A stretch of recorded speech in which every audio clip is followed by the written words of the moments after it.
What's up, boys? We are back with the MMA meeting. Let's Talk with TheWeasle podcast, where we talk all things MMA. We got some fights coming up. Next week, we have that UFC 273 card, and the main and co-main event are championship fights, but it seems like everybody has their eyes on Khamzat Chimaev and Gilbert Burns. As prestigious as those top two fights are, the people's main event seems to be Burns and Khamzat, mainly because a lot of people believe and are set on how those two championship fights are going to end. People believe that Volkanovski is going to dominate Korean Zombie, and Petr is going to continue what he did in the first fight with Aljamain Sterling. So the real questions, the mystery about Burns versus Khamzat is the thing that's most intriguing. Is Khamzat really good enough? Or is it another hype train on the path of being derailed? That question alone is the thing that's getting people so interested in that fight. If Khamzat goes and beats Gilbert Burns, it's a very historic moment. For the welterweight division, a fighter who has only 3 wins in that weight class to fight Kamaru Usman, just merely thinking about that shocks you. How do you only get 3 wins and fight someone like Usman, the pound for pound #1 fighter in the world? Well, seemingly #1 pound for pound. I saw some of the questions later for the podcast that asked the real definition of what pound for pound really is. Is it really Kamaru Usman, or is it who is the most skilled fighter? So we can all agree, 100% Khamzat versus Burns is an enticing fight. We all want to know what's going to happen there. We all want to know how good Khamzat is. But let's not get mistaken here. People believing that Korean Zombie is just going to fold under Volkanovski might be in a bit of a surprise when that fight goes down. There's a huge possibility that Korean Zombie can catch Volkanovski with something, because you have to be objective about Korean Zombie's skills. He's a one-punch knockout artist with legit Brazilian Jiu-Jitsu, and his precision with his hands is unlike many fighters in the featherweight division. Volkanovski got caught on his way in against Max Holloway. If Korean Zombie lands those kind of shots, I don't know if Volkanovski gets back up. And to think about the Max Holloway fights where Volkanovski had to take the fight to the ground in order to get ahead. Against Korean Zombie, it's a little bit different given the fact that he's so dangerous on the ground compared to Max Holloway. Now, Korean Zombie can be very hittable, doesn't have the greatest head movement, and tends to get easier to hit as the fight goes on. But the danger factor of Korean Zombie cannot be underestimated. I could definitely see the world where Volkanovski is winning the fight, he's catching Zombie with light kicks, which is definitely going to be a big weapon. Some overhands, maybe stunning him here and there, taking him to the ground here and there, ending the round with those takedowns, only for him to charge in when he shouldn't, get caught by an uppercut, dropped, and then choked out. I could definitely see something like that happening where Korean Zombie is losing the majority of the fight, but happens to catch the finish later. In a 5-rounder, you cannot count Korean Zombie out. As good as Alexander Volkanovski is, I believe he's one of the 2 best fighters in the UFC right now. But styles make fights, and there's different dynamics when you fight each fighter. So that one is also going to be pretty interesting. Now, Petr and Aljamain Sterling. People are really dead set that Petr is going to run through this guy. But you have to take an honest look at how that first fight was going down. For the first 2 rounds, it wasn't like Jan had his way with Sterling. Sterling had a lot of good moments. He gassed out, was a little bit too fast, too much on the pedal, and he couldn't keep up with Petr later. The more volume, the more activity he had for the first 2 rounds, given that Petr is a little bit more of a slow starter. He has to really figure out, analyze you, download the data, and then capitalize and punish you later. Those first 2 rounds are going to be very crucial for Sterling to make something happen. And it's going to be the same thing for the second fight. Maybe for the fact that this is the first rematch for Petr, he may not have to analyze as much as he did in the first fight. So I could definitely see where Petr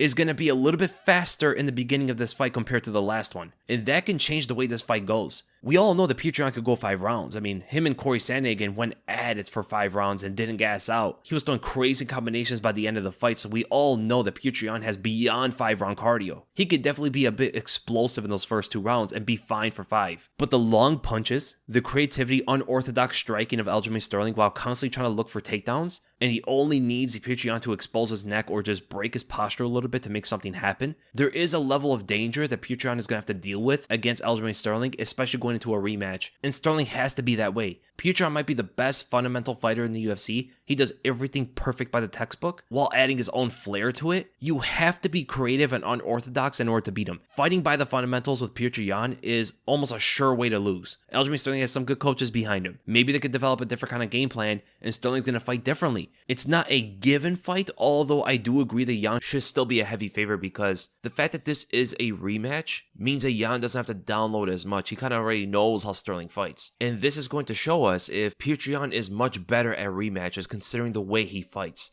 And speaking of Petr, lately I've been getting asked a lot as to who is the perfect fighter in the UFC. We all know pound for pound, Kamaru Usman's number one. We all know that Jon Jones and Demetrius Johnson are regarded as the most skilled fighters, but who actually is the most technical, skilled fighter on the roster right now at the moment? It's a tough one between, I think, 3 fighters, but I would have to go with Petr Yan. Alexander Volkanovski and Valentina Shevchenko are definitely right there. I would actually argue more that the fundamentally perfect fighter in the UFC is up between Petr Yan and Valentina Shevchenko. Not so much Volkanovski because he has his own thing. A lot of the stuff that he does is not going to work for a lot of fighters. That's why, people who bring up Jon Jones, I don't regard him as a fundamentally perfect fighter because the things that he does is not going to work for anybody else. And fundamentally, he has a lot of errors in a lot of things he does. He can get by his reach, his athleticism, his unorthodox defense. Whereas for Petr Yan and Shevchenko specifically, they do stuff by the book. Textbook fighters, perfect at that. Fundamentally sound in almost everything they do. Of course, some things here and there that can get them exposed to certain threats. Petr Yan can sometimes lunge in his punches too much. Valentina Shevchenko is the opposite. She doesn't like to lunge in almost at all. In fact, she doesn't even like to lead fights, and it causes her to be not as effective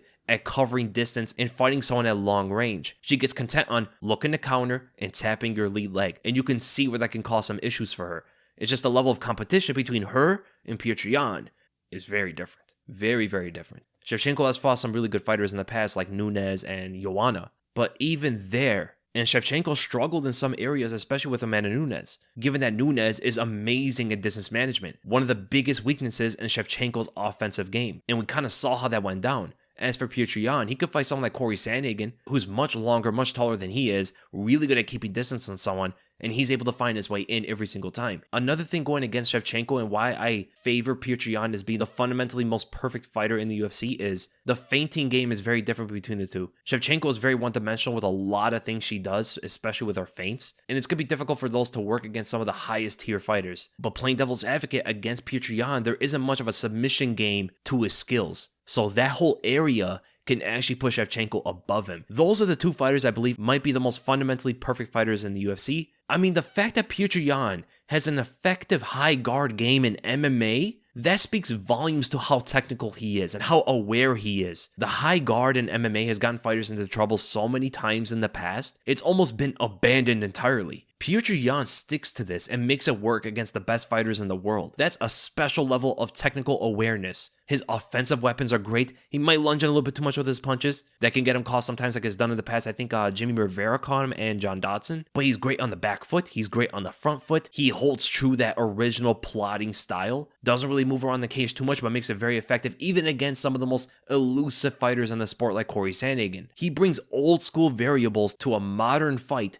and makes them work, with also putting together creative combinations, technically perfect punching and kicking form, amazing takedowns, trips to shots. He's insane in the clinch, one of the best defensive fighters in the UFC. And then we talk about his fight IQ, his ability to download data and pick you apart later. Mid-fight analyzing from this guy is unlike anybody I've ever seen since Anderson Silva in his prime. By the time the 3rd round comes, you're pretty much done. That was the narrative with Anderson Silva as well. Maybe not 3rd round, but they said if you got into the 2nd round with Anderson Silva, the fight was over. He figured you out and there's nothing you can do. That's the same sentiment I'm getting from Petr Yan as well. Whenever I watch his fights, it's insane. Mind-boggling as someone who's trying to analyze it to see how much better he gets in the fight and how many things he has picked out from his opponent and they're never able to really address it back. It's genius level of fighting. That's why I also believe that Petr Yan vs. Corey Sandhagen is one of the best fights in the last 10 years. And in my opinion, Petr Yan vs. Corey Sandhagen is the greatest fight of all time. That's for me. The technicality of that fight is unlike any fight I've ever seen before. And that's stuff I really appreciate, man. And it was also entertaining. The creativity of the fight was insane. The heart they displayed was insane as well. Especially for Corey Sandhagen. I mean, he got hurt in that fight badly multiple times. And just always able to find his way back into the fight. Land a few shots on Petr Yan and even show his own creativity out there. I love the Justin Gaethjes and Michael Chandler fights of the world. I love the Jon Jones and Gustafsons and Colby and Usman fights. Those are all amazing. And I can definitely see where those kind of fights are on the top of the list for a lot of people. But for me specifically, I love the Yan and Sandhagen fight. And I really appreciate Petr Yan on another level after that one. And this brings up a question. Who can beat Petr Yan? We got to see what Sterling can do. But honestly, if we're looking at probability, like on chances, I would have to say if Henry Cejudo can make a comeback. Because stylistically, Henry Cejudo is a kind of guy that can give Petr a lot of issues. And then Jan is going to have to deal with Henry Cejudo's ability to adapt in the fight. Jan is amazing at picking the opponent apart as the fight goes on. But how he's going to deal with Henry Cejudo, who can adjust to that? There's not a lot of guys in the bantamweight division that can beat Petr Yan in any area of the game. He's the best boxer. He's one of the best wrestlers. He's one of the best kickers. He has the highest fight IQ. He has some of the best counter shots. He's one of the best lead fighters. You have to bring someone who has a major advantage in certain areas. Henry Cejudo is a far better wrestler than Petr Yan is. He can out-scramble him. He's one of the only guys that could take him to the ground. And that opens up an entire new world that we're not used to seeing Petr Yan fight against. And as long as Cejudo can keep that threat up against Petr Yan, he can make a lot of things work on the feet, where Cejudo's effective with what he does, that linear karate style, moving back and forth in order to find his right hand. It could be a bit one-dimensional. I don't think that alone is going to beat Yan, but mixing up a threat of a takedown opens that up for Henry Cejudo. I know a lot of people are thinking, what about Merab now? If Cejudo has that kind of wrestling that can threaten Petr Yan at any given moment, what about Merab? He's like the only other guy. I agree as well. Merab is a guy that can really threaten Petr Yan with that wrestling, and that can open some things up. But the thing with Merab is, he's not nearly as good, as fast, as sharp, as powerful as Henry Cejudo is on the feet. So I don't think Jan is going to have any trouble with Merab when it comes to striking at all. Like, he's not going to feel threatened at the least bit. And that's where the issues arise there. Henry Cejudo, I believe, is the only guy that has a higher probability of beating Petr Yan. I believe it could be like 4 out of 10, maybe even 5 out of 10. Whereas when you look at guys like Jose Aldo, maybe like 2 or 3 out of 10. He definitely has a path to victory there. Aljamain Sterling, maybe somewhat similar. Corey Sang a little bit more, like 3.5, 4 out of 10. That guy's a special fighter, man. He really is. And with that, we're going to go right to the question. We're going to start with patrons. But considering the best fighters overall, I believe in any order, Volkanovski, Petr Yan, and Valentin Shevchenko are the best fighters in the UFC. No disrespect to anybody else. It's just these 3 fighters are so highly skilled, it's really tough to catch up to them. And isn't that kind of funny? Remember the days when Volkanovski was heavily underrated? Like to the point where nobody believed that he could beat Max Holloway. Even going into the second fight, a lot of people didn't believe he would beat Max Holloway. So people thought that, eventually he's going to lose against the top guys. And even up to the fight with Ortega, a lot of people believed that Ortega was going to beat him. But now it seems after that fight, everybody has come into an agreement that not only is he the best featherweight on the planet, he might just be the best fighter, pound for pound, in the world. And that's awesome to see, man. I love when fighters like that, who have been so underestimated in the past, exceed those expectations for a lot of people to the point where he's undeniable. It happened with Kamaru Usman as well. But the thing with Kamaru Usman was he changed his style, and I think that has changed people's perspectives on him because they looked at him as a boring wrestler that didn't have any striking. But once he started to put his hands together, got there with Trevor Whitman, the narrative around Kamaru Usman was changing quickly. First question by Soren. Hey Weasel, thanks for the high quality MMA content. After watching the boxing fight between Thor Bjornsson and Eddie Hall, what do you think is the limit to skill beats size?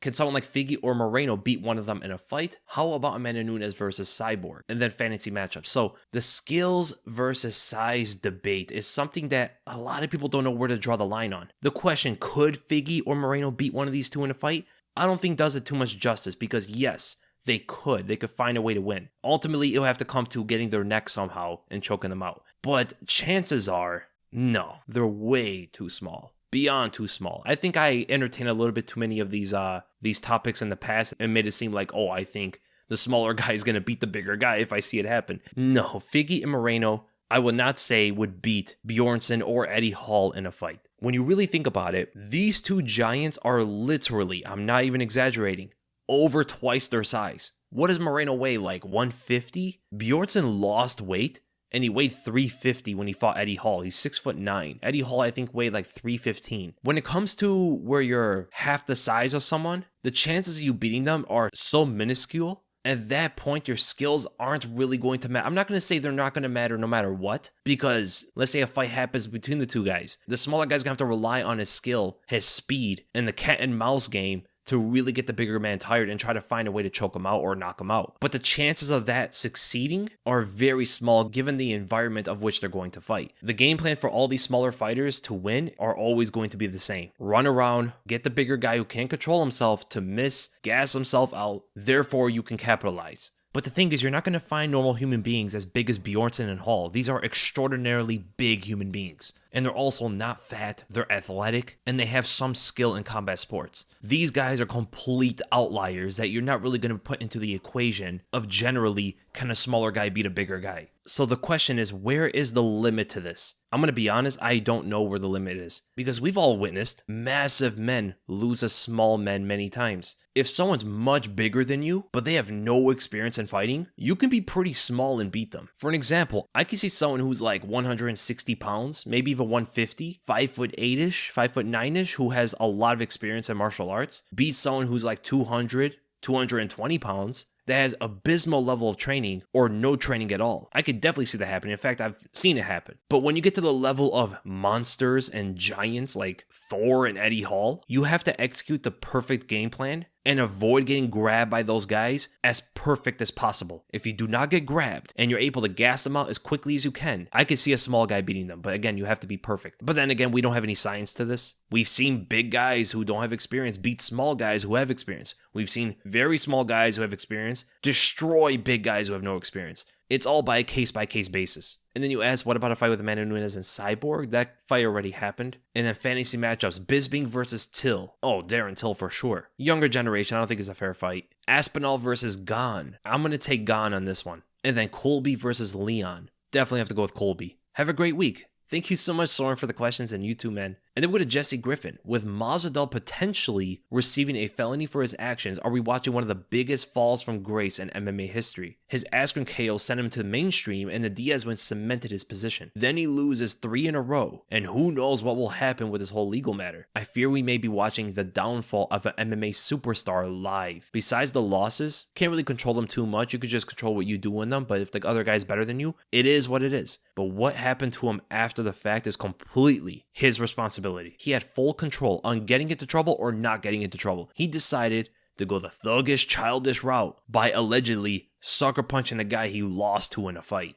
And I still question to this day, why didn't he do this before? Why did he wait after he lost? Perhaps Jorge, who is from the streets and also wanted to always be low-key. Remember, he said he never wanted to be a guy who put on a character, was in the limelight, any of that stuff. He was always used to, ever since he was a kid, to be low-key. And maybe he didn't know how to handle being high-key in the limelight at all times. When you're that level of star, you're never going to have privacy. Everyone's going to know everything you're doing. So he perhaps didn't know how to stay out of trouble. Because here's the thing about Jorge, he never changed. As a person, he's always been this way. He always was thuggish, even when nobody even knew about him. I mean, he used to glorify his sucker punching ability. He told stories about stuff happening in bathrooms, alleged altercations he's had in the past. So at least the guy's always been authentic. So I'm very straightforward, I'm very honest, I'm going to say what I believe. Number one, Jorge wasn't as good as a lot of people thought he was. He had great knockouts, he had great opponents to go up against in order to deliver that kind of entertainment. We got to give him the Darren Till win. Now, that Darren Till win was really good. That's probably his greatest win in his entire career. But everything that followed afterward went perfect for him, and he never really fought a high-level fighter. I mean, Ben Askren was not high-level. We found that out later. Nate Diaz was never really like a high-level fighter. Just a big name that people who are better than him can make a name off of. And that's what Jorge was able to do. But when he fought the highest level fighters like Colby and Usman, not only was he not able to hang with them, he got dominated and destroyed. A lot of times, the most popular fighters are also sought to be some of the best fighters in the world. This happened with Conor McGregor, and he proved it at the time. When Conor was on top of the world, yes, he made a name for himself by trash talking and being charismatic, but he also backed it up. A lot of people have to admit that. In that featherweight division, he went on a tear. He beat Chad Mendes, and he knocked out Jose Aldo, the greatest fighter on the planet, in 13 seconds, went up to another weight class, and eventually was able to claim that lightweight title. He did things that other stars of the sport were not able to accomplish. And ultimately, the biggest names in the sport came off of him, such as Nate Diaz, for an example. Nate Diaz was always somewhat of a name, but he went into the stratosphere when he fought Conor McGregor and beat him. Then a domino effect happened with Jorge Masvidal, who was able to beat Nate Diaz. He went from a big name off the Askren win, given that Askren, at the time, you all remember, was actually getting a lot of publicity, a lot of viewership all over the place. Whenever Askren was brought up, everybody was watching. YouTube videos with like millions of views and stuff on whatever was happening with Ben Askren. So he took out the other guy that had a lot of attention. But you can see in the pay-per-view buys that Jorge's publicity, his notoriety, was declining after that Usman lost. The first one did over 1 million pay-per-view buys. The second one did 600,000. It got cut in half. People expected Jorge to also be a magnificent fighter, a guy who should become champion, and he ultimately did not live up to that. He had a big rivalry fight with Colby, who also is a big name in the sport. And now what's happening with him here? When you factor in stardom, this is probably the biggest downfall in MMA history. The real biggest downfalls are like Renan Barão and Johnny Hendricks, given the fact that those two guys were supposed to be great, and they actually were great. High up on the pound for pound list. I mean, Hendricks pretty much beat GSP, and Renan Barão was like top 2, top 3 pound for pound in the world on like a 30 fight win streak, only for them to not be able to win any fight anymore against even lower level competition. Jorge was never able to reach that kind of status. And then we get to Bill Lindenfelser.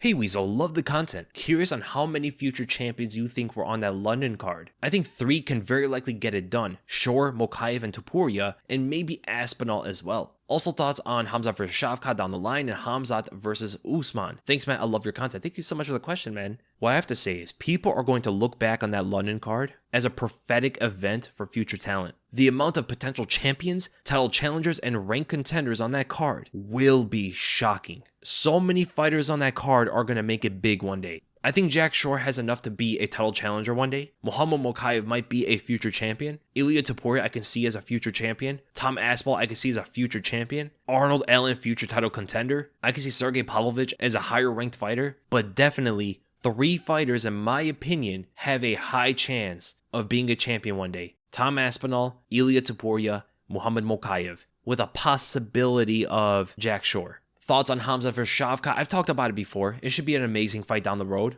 A brewing fight of sleeping titans. And then Khamzat versus Usman, it's too soon to really think about it. We have to see what happens with Burns. I mean, that doesn't even sound too soon. That fight's happening next week. By next week, we have a better clue of how he could fight Usman. And then with the Craig Sharf. Hey Weasel, hope I'm not late, but was thinking about this one the other day. A couple years ago when GSP came back against Bisping, there was a lot of talk about GSP ducking Woodley. Yeah, I remember that. So in hindsight, how would GSP have done against Woodley had he come back to the welterweight division instead of the middleweight division at UFC 217? Crazy to think there was a time when we were debating between GSP and Woodley for the greatest welterweight of all time. LOL, this sport moves so fast. I still cringe at those days because back then I was criticizing. I'm like, how could anybody believe that Woodley is the greatest welterweight of all time? I think it was Joe Rogan that started it, but man, did it spread around. And people wholeheartedly believed in it. In the comments, people always telling me, Woodley's actually the best welterweight of all time. He's actually the greatest welterweight of all time. Look at the level of competition he's beating. You know, it's a new era and stuff like this. I'm like, guys, no. If GSP decided to come back and fight Woodley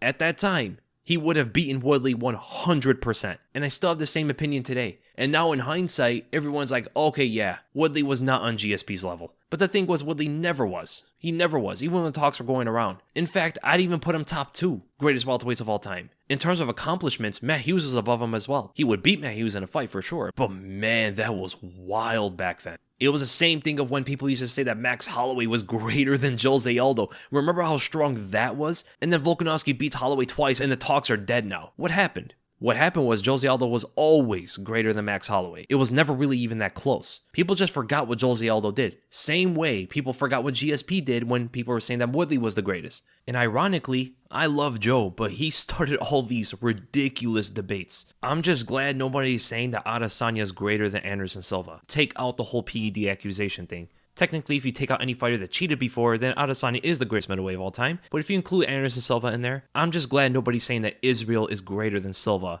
on that list. So, if GSP decided to go to welterweight instead of fighting Bisping, he would have jabbed Tyron Woodley into a decision. Woodley would not be able to take him to the ground. GSP would be able to kick his legs, side kick him to the body, keep him away, jab in the face constantly, counter any aggression that Woodley had, keep him on the fence, very similar to what Rory McDonald did, and the fact that GSP did train with Rory McDonald gave him a lot of insight on how to beat Tyron Woodley. And nobody at that time and prior had a better jab than George St. Pierre, and Rory McDonald certainly did not. And look what that jab was able to do against Woodley. Woodley never really changed too much as a fighter when it comes to, changing his skills. He just got better timing, got a little bit smarter and stuff like that, but always made similar decisions in the cage. So I think a GSP fight with Woodley would have been similar to what happened with Rory McDonald, but much more dominant for GSP. And then we go to Austin Wagman. Love the concept, man. Almost all fighters, when they're in fight shape, are very lean and don't have excess body fat. When it comes to heavyweights like DC, Tai Tuivasa, and Derek Lewis, how do you think it would affect their performances if they lost the extra body fat? Stylistically, out of the top 10 heavyweights,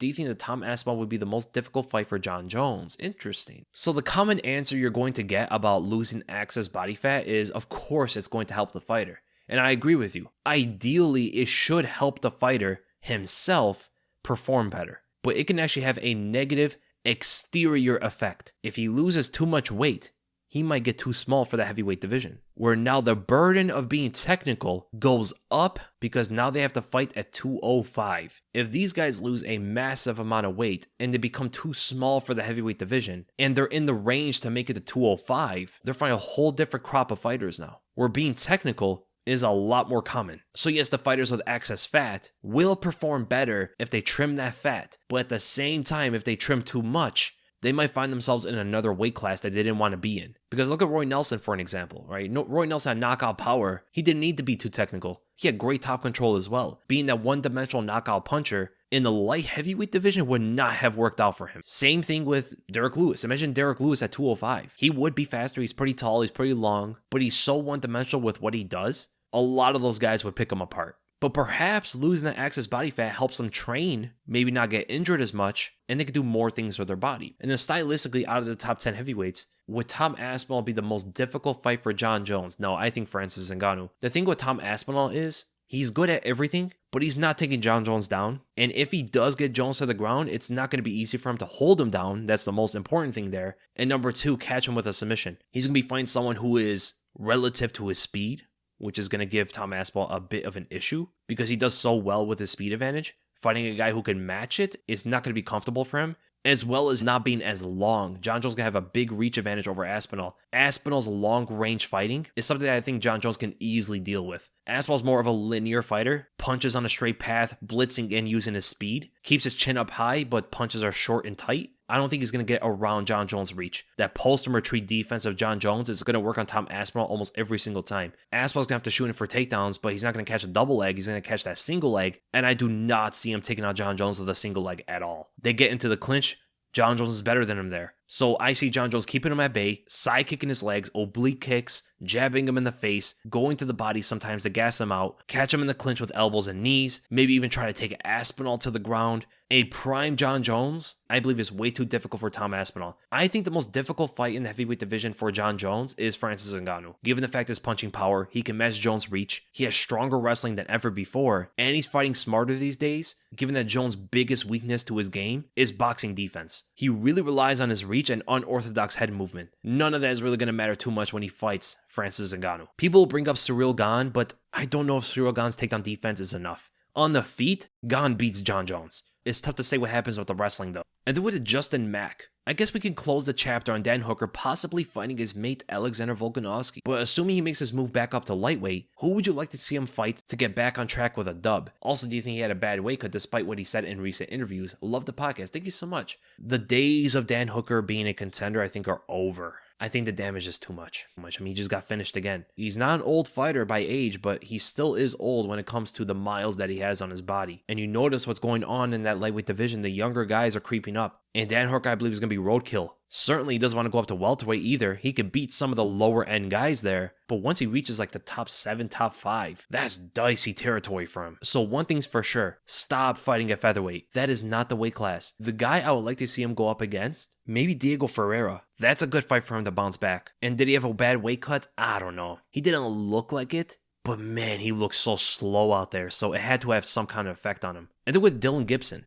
If Max loses to Volkanovski for the third time, do you think he will try his hand at lightweight again? How do you see him doing against Oliveira? I think that's a good fight for him. I don't really see a path for Oliveira to win. Max has the best chin in the game, insane takedown defense, and puts an insane pace on you. Yeah, you have a good point. Dustin etched him out with his power, but Oliveira doesn't seem to hit as hard. Interesting at what you think about it and what each of their paths to victory would be in that fight. Love the content, dude. Keep it up. Thank you so much, man. Interesting. So, styles make fights, and I can agree with you. Holloway has a good style to go up against Oliveira, but you have to remember, Oliveira is much bigger these days. They fought each other at featherweight, and a lot of people give that win to Max Holloway, but when you look at the fight, Oliveira just got injured. Nothing happened there. At the time, it was actually highly anticipated because Oliveira was doing good things. Holloway was on a win streak. But now in the lightweight division, Oliveira's takedowns have gotten so much better. He's so much smarter with his decisions, and he's always been an offensive monster. His defense hasn't really caught up, but you're saying that Max will put a pace on him. Max is not putting a pace on Oliveira. That is not happening. Oliveira is better with forward pressure. Holloway has an insane pace, and he's better with keeping volume on you, but the only way you can keep volume on someone like that is if you have forward pressure on them. I believe Oliveira has the most effective forward pressure in the lightweight division right now. It used to be Khabib, and now you have Charles Oliveira. The guy pushes you back right from the start. Look what happened when he fought Dustin, when he fought Tony Ferguson. He tried against Michael Chandler, and Chandler is a guy who likes to push people back. He has an imposing power style that gets everybody a bit intimidated, and they were very even with the pressure. The only way that Oliveira starts to really back up in fights is when you hurt him or you're throwing power shots at him. And Max doesn't have that level of power, I believe, to hurt Oliveira to that extent. But in terms of takedown defense, a good chin, and to be able to go into the later rounds, which is something we don't see from Oliveira. We don't know if Oliveira has 4th and 5th round cardio. That's where it can make the fight difficult for the champion. But here's the thing, man. I see it eventually that Oliveira gets Max to the ground. He doesn't need to get him the first shot, or even the 2nd or 3rd or 4th. He just needs to get Max Holloway on the ground one time in order to work his magic. And I believe at some point he will be able to do that because Max is a big guy for featherweight, but he hasn't filled himself up to be a natural lightweight. Oliveira has. Remember Oliveira going up to lightweight for the first time? He was small. Look at him now compared to then when he fought Nick Lentz back in the day or Paul Felder back in the day. He's much bigger now. He has filled himself up to be a natural lightweight. Same thing with Dustin Poirier. Dustin was smaller early on when he fought Diego Ferreira and Bobby Green. Now he's wide and thick because his body is naturally acclimated to the weight class. Max's has not, and I believe he will be weaker than Charles in that fight. I think Charles would be able to eventually take him to the ground and submit him. And even on the feet, I think it's competitive. Max might get the better of him a few times, but you know what happens when Max punches with someone. He tends to reset on his action. He's getting better at not doing that, and you saw that in the Yair fight, the progression in that style. But Oliveira, I believe, hits harder than Yair does. He's a sharper puncher. He also has amazing leg kicks to punish Max. And we all know Max doesn't really check leg kicks. And he's much more aggressive. So I can actually see where Charles Oliveira is backing Holloway up to the cage, using that forward pressure, pumping jabs on him, hand trapping him, constantly feinting forward, throwing the right hand, transitioning to a double leg takedown, trying to take him to the ground. This kind of aggression is eventually going to get Holloway to the ground or enough for Charles Oliveira to get his back and choke him out. I know what a lot of people are saying. It's hard to submit Max Holloway these days. He's fought a lot of black belts and even fought Ortega. Ortega took him to the ground in the 1st and 3rd rounds. 3rd round had a little bit more control time, but he has not grappled with someone like Oliveira because yes, Oliveira and Ortega's Brazilian Jiu-Jitsu alone are comparable, but the wrestling between the two is not. Oliveira is a much better wrestler than Ortega is. He's much better at holding control. He's much better at finding openings through his wrestling positions to use as BJJ. Whereas Ortega has not really good top control, but he's always dangerous to jump on something. Imagine an Ortega with good wrestling top control. That's what you get in Charles Oliveira, because Max was able to get up from under Ortega pretty quickly in the fight. And then we go to Jon Jordan. What exactly does pound for pound mean? I heard it means when you compare fighters as if they were the same size, then by skill alone. For an example, Henry Cejudo compared to Greg Hardy, if they were the same size, Henry would be the better fighter. His added size plus greater skills would make him superior, so his pound for pound value is greater in that he currently has more skill packed into a smaller body. Is that right? Yes. Pound for pound was created back in the day for Sugar Ray Robinson, because Sugar Ray Robinson wasn't the biggest guy. Heavyweight division was like the marquee division for boxing, but Sugar Ray Robinson, a middleweight, showed superior skill to anybody else on the planet, regardless of weight classes. And it surprised a lot of people. So even though they knew that the heavyweight boxers, the Joe Lewises of the world, the Rocky Marcianos of the world, the Floyd Pattersons of the world, of course they would beat Sugar Ray Robinson in a fight. But in order to complement the smaller guy's skill, they created the concept of pound for pound. Who is actually the best fighter? Take weight classes and size out of the picture. Everybody's on equal ground when it comes to size. Who is the best fighter? And generally, not always, but generally, the smaller guys tend to be the better fighters. Somewhere along the line in MMA, it has switched up. Pound for pound later became who is the most accomplished fighter, regardless of size, which really doesn't matter. You can add size because no one's going up against each other. Maybe they're correlating accomplishments with fighting skill. And yes, there's a strong correlation, but oftentimes there's guys who didn't have enough time to prove themselves that are actually the best fighters in the world. Kamaru Usman is number 1 pound for pound. Regardless of how you look at pound for pound, he's going to be toward the top. He's just so good at what he does. But he had so much time there He's an older fighter, has a lot of experience. Guys like Petr Yan so far has not had enough time to prove himself. So in my opinion, Petr Yan is the number 1 pound for pound fighter. Or you can say Alexander Volkanovski. So in fact, the newfound definition of pound for pound favors more experienced fighters, when in fact that's not always the case. So the real original definition would not have Kamaru Usman at the top. And then we go to the public questions. We start with Tyler Kelly. If Tony Ferguson beats Michael Chandler, how close is he back to a title shot? That would be something, huh? Imagine Tony Ferguson reinserting himself in the title picture. Well, Michael Chandler is number 5 in the rankings. Tony's number 7, so Tony would be back up in the top 5. In the perfect world, he would be 1 win away. Let's say he beats Chandler, and then he beats Dustin Poirier. He's probably going to get a title shot, but most likely it's going to be 2 more wins after. Your next question, after Aspinall's performance against Volkov, how do you think he does against the top 5 heavyweights and Jon Jones? Love the content, Weasel from Ireland. Shout out to Ireland. Thank you for the question. So Aspinall versus the top 5 heavyweights and Jon Jones. So he beats Derek Lewis, loses to Curtis Blades, beats Tai Tuivasa. I would say now he would beat Stipe. I don't think Stipe is going to recover too well from that knockout loss, but that's all speculation. If it's a primed Stipe Miocic, I would go with Stipe, but I have a feeling that Aspinall might be a little bit too fast and too sharp at his youth for Stipe to handle him. Ciryl Gane beats Tom Aspinall, and Francis Ngannou definitely beats Tom Aspinall. I think Jon Jones wins as well. Here's the thing I want to talk about Tom Aspinall. I've been praising him for a while. I've been saying that he's going to be a contender soon. He has skills that you don't see from a lot of heavyweights. He's one of the most technical fighters in the heavyweight division. And as much as I love Tom Aspinall, as much as I've been praising the guy, I have to bring it back to reality. He is getting a bit overestimated after that win over Volkov. Before the Volkov fight, it seemed many fans weren't sold on Aspinall, and I was often questioned many times about his potential. They were criticizing his hype. A lot of people did not believe he would be one of the top contenders. A lot of people believed that Volkov was going to beat him. But now with how easy that win was over a top contender, the pendulum has swung so far the other way. The same people now think he's the best fighter in that division. It seems like the surprising debunk on people's criticism about him has caused this, where they are now overestimating his skills,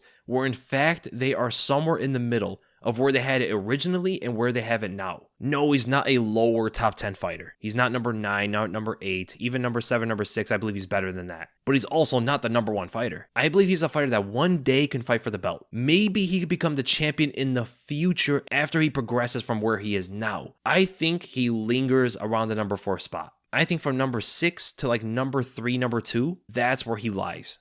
Then we go to Lucas. I personally think that Petr Yan is the most skilled fighter in MMA today, considering his whole package. He is strong, fast, has power in his shots, top-tier striker, top-tier grappler, especially with his wrestling. Most importantly, though, he has insane fight IQ. I think if you transform Yan into a fitting version for every weight class, he would easily be top 5 in each of them, if not the champion. What do you think? And thanks for the content. Yeah, I agree. Top 3 best fighters in the UFC in my opinion. He does everything at a very high level. Besides, we don't know where his submission game is yet. But if you were to put him in any weight class to fitting size, easily top 5 in each weight class, without a problem. In fact, I would have to push it top 3 at least. Then what's a Nebnos? After Muhammad Mokaev's debut win in London, he has 739 days to become the youngest champion in UFC history in order to beat Jon Jones' record. Do you think this is the best chance there's ever been for someone to beat it considering the lack of depth at flyweight at the moment? Cheers for the content from the UK. Yeah, there's a possibility you guys can get the youngest champion in UFC history, but time is ticking. He better get going quick. The fact I haven't heard about his next fight yet concerns me about the goal. He has about 2 years left, and he only has 1 fight in the UFC. The flyweight division isn't as stacked as the light heavyweight division was when Jon Jones ran through it, which makes Jon Jones' run so legendary without taking into factor any kind of supplements. But let's do the math. If Muhammad Mokaev can get 10 wins in 2 years, could he then become the flyweight champion? Because how many top 15 wins would he need in order to fight for the belt? Because here's the thing, it took 2 wins for Tagir Ulampakov to become a top 15 fighter. Just 2 wins against nobody that was ranked. And he had a split decision win. So going off of that, Muhammad Mokaev can be in the top 15 after 1 more win. He beats someone in the top 15. And if we follow Tagir's track, he got a shot against the top 15 fighter Tim Elliott. And he lost. So he didn't go up in the rankings. So let's say Mokaev also gets a top 15 opponent next. He fights Amir Albazi or David Vorak. He beats that guy. Now let's say he is number 10. So that's 2 wins. Now he fights someone from number 5 to number 10. Let's say he beats Rogerio Bontorin, who's number 8. Now Mokaev is in the top 7. That's 3 wins. Then he beats someone in the top 5. Let's say number 5, Alex Perez. Now Mokaev is in the top 5. That's 4 wins. Now he fights someone in the top 3. Let's say he beats Kai Kara-France. That's 5 wins. Now Mokaev is in the top 3. And at that point, because of the hype, he would probably get a title shot immediately after that. So logically, 5 wins. 5 more wins, and Muhammad Mokaev could fight for the belt. That's a lot faster than I thought. That means that there's a potential in 1.5 years, if we're just going by a consistent average pace, not fighting 5 times a year, let's say like 3 or 4 times a year, in 1.5 years, this guy could become a champion and beat the record.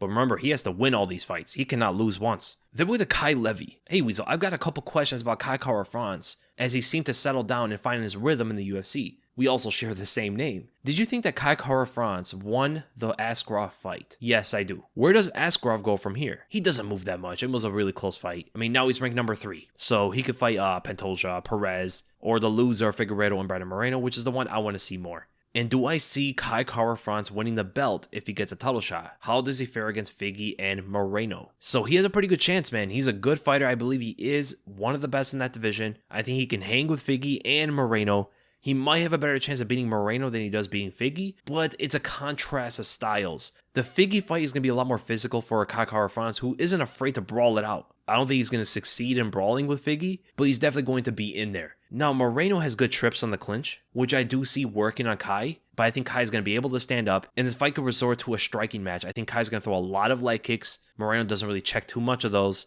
and having the power advantage, he's going to force Moreno to try to counter a lot of these leg kicks and punches, and I think Kai's going to be able to find his own shots off of there. So in fact, I can actually favor Kai beating Moreno. It is very, very close, but I don't see him beating Figgy. Thanks for the content, man. Keep it up. Thank you so much for the question, man. And then Jack KC, who wins a professional slap fight, Nate Diaz or Will Smith? Also, love the content, man. I also have a serious question. How does Rafael Fiziev compete with the top 10 lightweights? You gotta go with the original, man. Nate Diaz did it better than anybody. I mean, with the famous slap, Will Smith's form was horrendous. He grazed him with the fingers. Nate Diaz gets his whole palm in on there. But Fiziev versus the top 10, he beats Conor, beats Gillespie, beats Tony Ferguson, loses the RDA right now. I think eventually he would surpass him. Loses to Michael Chandler, beats Beneil Dariush, loses to Islam, loses to Poirier, loses to Gaethje, and beats Oliveira. Remember, this is Fiziev right now. This is not what he potentially will become in the future. In the future, I believe he will be one of the top guys. And then with the JM, Darren Till recently said that Tom Aspinall would toy with Jon Jones at heavyweight. Do you agree or disagree? And how would a fight between them two at the heavyweight division will go down? Okay, so I talked about this before. Jon Jones, I think, would win. But the thing I have to talk about this is, people have to remember that what teammates say about each other should almost never be taken seriously. Of course, Darren Till would say that. He's not going to say, I think Jon Jones would beat Tom Aspinall. I don't think Tom Aspinall has enough to beat Jon Jones. I don't think Aspinall is going to be champion one day. Like, he's never going to say these things. He's going to think the world of Tom Aspinall for sure. Every fighter talks like this for their teammates. They all think that they're the best fighters in the world. They all would legitimately think that they could beat Superman if he existed. I never take what teammates say about each other serious at all. I always overlook it. I mean, Artem Lobov was in the UFC. He did have a good fight with Cub Swanson, but come on. We all know why he was in the UFC. Teammates think the world of each other. I did not mean to talk about the GOAT like that. What I meant to say was, he was actually too good for the UFC. He decided to leave on his own terms. And then with the burner account, if Charles beats Gaethje and Mokaev, is he the lightweight GOAT? And what is your dream fight to see in the UFC? Would he be the lightweight GOAT? So he beat Chandler, he beat Dustin, one of the greatest lightweights of all time, and he goes and beats Gaethje and Mokaev to tie the record for defenses. What does Khabib's record look like? So Khabib beat Justin and Dustin, common wins, but he beat Conor, Barboza, Johnson, Iaquinta, and RDA. Charles Oliveira beat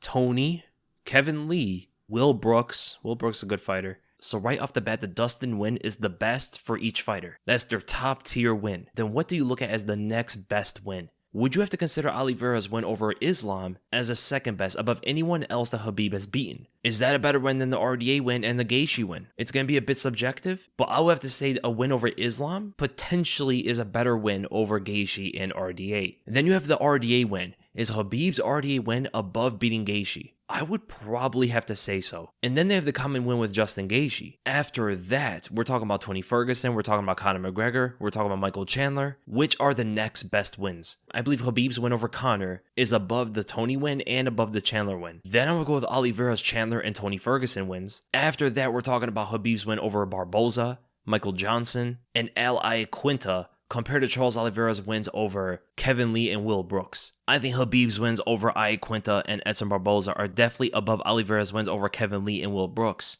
And you can even factor in Michael Johnson as a better win as well. Take into consideration that Charles Oliveira also lost in the lightweight division, and not even about the quality of opponents, but Khabib had better wins, more dominant wins. It's close, but I would not put Charles Oliveira above Khabib on the GOAT list. If he goes out there and gets another big win, gets that 4th title defense, breaks the record, then you might have to put Charles Oliveira above Khabib. In my dream fight for the UFC, I would love to see Usman versus GSP. And then with the Mike Hetchler, fantasy matchups for lightweight, Prime Dustin versus Prime Tony. I'm going to go with Prime Tony. Arman Tsarukyan versus Michael Chandler. I'm going to go with Tsarukyan. Khabib versus Islam. I'm going to go with Khabib. Dustin versus Justin 2. I'm going to go with Dustin. And then we'll get to Nathan Ostel. What would happen if the Korean Zombie were to beat Volkanovski? Would Volk get an immediate rematch, or would Max get the next title shot? How would the rest of the featherweight division play out if this were to happen? Keep up the great work. Thank you so much, man. It depends how the fight plays out. If Korean Zombie just dominates and knocks Volkanovski out, then no, I don't see Volkanovski getting an immediate rematch. I think Max will get a title shot over him. But if it was a close fight and Volkanovski loses a close decision, then yes, I could see an immediate rematch. Rest of the featherweight division doesn't change too much. It looks very similar. I mean, there's not a clear next contender for the title shot.